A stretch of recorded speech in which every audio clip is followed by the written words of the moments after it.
Hello friends, நான் இப்போது தற்கால தமிழ்நாட்டு வரலாறு, அதாவது 1600-2011 டாக்டர் க வெங்கடேஷன் இந்த புக்கில் இருக்கிறத தான் பார்க்க போகிறோம். ஃபஸ்ட்டு டாபிக்ஸ் பார்த்துடலாம். டாபிக் பார்த்துட்டு அதில் என்னென்ன டாபிக் இம்பார்ட்டண்ட், அப்புறமா அது ரீட் பண்ணலாம். பொருளொடுக்கம் அறிமுகம், அப்புறம் பகுதி 1 தற்கால தமிழ்நாட்டு ஒரு பறவை பார்வை, பகுதி 2 தமிழ்நாட்டின் ஆதிக்க போட்டி, பகுதி 3 தமிழ்நாடும் மைசூர் போர்களும், அப்புறம் டாபிக் 4 ஆங்கிலேயரும் ஆற்காட்டு நவாப்புகளும். நான் டிக் பண்ணியிருக்கிறது எல்லாமே நம்ம படிக்க போகிறது கொஷின் டிஎன்பி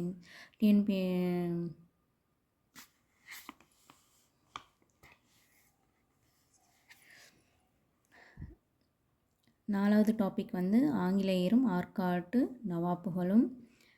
நான் இப்போ டிக் பண்ணியிருக்கிறது எல்லாமே டிஎன்பிஎஸ்சி ஓரியன்டாக இதில் கொஷின் கேட்டிருக்காங்க.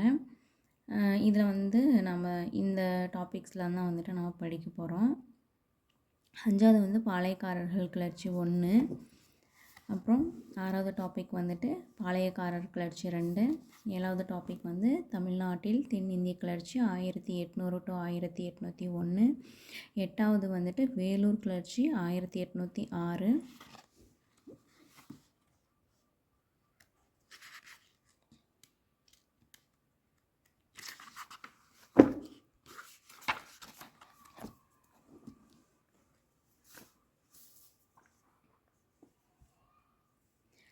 9வது டாபிக் கம்பெனி தமிழ்நாட்டை கைப்பற்றுதல், 10வது டாபிக் தமிழ்நாட்டில் கம்பெனியின் ஆட்சி 1750 to 1850, 11வது டாபிக் பொருளாதாரம், போக்குவரத்து, தொலைத்தொடர்பு, 12வது டாபிக் கம்பெனியின் கல்வி புரட்சி, 12வது டாபிக்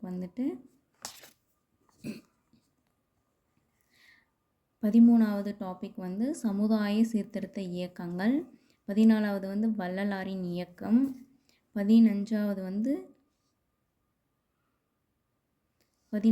வள்ளலாரின் இயக்கம், 15வது சமய சீர்திருத்த இயக்கம், 16வது இந்திய விடுதலை போராட்டத்தில் தமிழ்நாட்டின் பங்கேற்பு 1885 to 1947.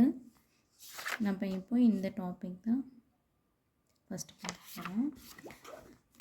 17வது டாபிக் நீதி கட்சி 1916 to 1920, 18வது டாபிக் நீதி கட்சி ஆட்சி 1920 to 1937, 19வது டாபிக் சுயமரியாதை இயக்கம், 20வது டாபிக் ராஜாஜி ஆட்சி 1937 1939. இதுக்கப்புறம் கருணாநிதி ஆட்சி வரைக்கும் ஒவ்வொருத்தரோட ஆட்சி கொடுத்துருப்பாங்க. நம்ம ஃபுல்லாக ஒவ்வொருத்தருக்கும் பார்த்துடலாம். ஃபஸ்ட்டு நம்ம எது முக்கியமானதோ ஃபுல்லாக பார்த்துட்டு இது ஓவரலாக எல்லாமே பார்த்துடலாம். அப்புறம் அண்ணாதுரை ஆட்சி, அண்ணாதுரை ஆட்சி, இதெல்லாம் கண்டிப்பாக இதெல்லாம் கொஷின் கேட்பாங்க. அவங்களதுலேருந்து இப்போ என்னென்ன ஆட்சி வந்துச்சு அப்படின்லாம் கேட்பாங்க. இது எல்லாமே பார்த்தாங்க. பிரகாசம் ஆட்சி, ஓமந்தூர் ஆட்சி, பிஎஸ் குமாரசாமி ராஜா ஆட்சி, அதனால் எல்லாரோடைய ஆட்சியும் பார்க்கணும். அதனால் நான் டிக் பண்ணி ஃபுல்லாகவே பார்க்கணும். அதாவது கருணாநிதி ஆட்சி வரைக்கும் கொடுத்துருக்குறாங்க. அப்புறம் பொருளாதார வளர்ச்சி, சமூக நீதி, சமூக நலத்திட்டங்கள், இடஒதுக்கீடு, கல்வி வளர்ச்சி, கலை கலாச்சாரம், இது ஃபுல்லாக டாபிக் கொடுத்துருக்காங்க. நாம் ஃபஸ்ட்டு இந்திய தேசிய காங்கிரஸ் ஆரம்பித்ததுலேருந்து ஃபஸ்ட்டு ஸ்டார்ட் பண்ணலாம். நம்ம எல்லா டாபிக்ஸ் பார்த்தோம். எல்லா டாபிக்ஸ் பார்த்தோம். இது நான் ஃபஸ்ட்டு இந்திய தேசிய காங்கிரஸ் ஆரம்பித்ததுலேருந்து ஃபஸ்ட்டு பார்த்துட்டு அதுக்கப்புறம் ஒவ்வொரு டாப்பிக்காக எது இம்பார்ட்டண்ட்டோ அது நெக்ஸ்ட் அப்படி பார்த்துக்கலாம். இந்திய விடுதலை போராட்டத்தில் தமிழ்நாட்டின் பங்கு 1935 1947 இதுதான் பார்க்க போகிறோம். நெக்ஸ்ட் வீடியோவில்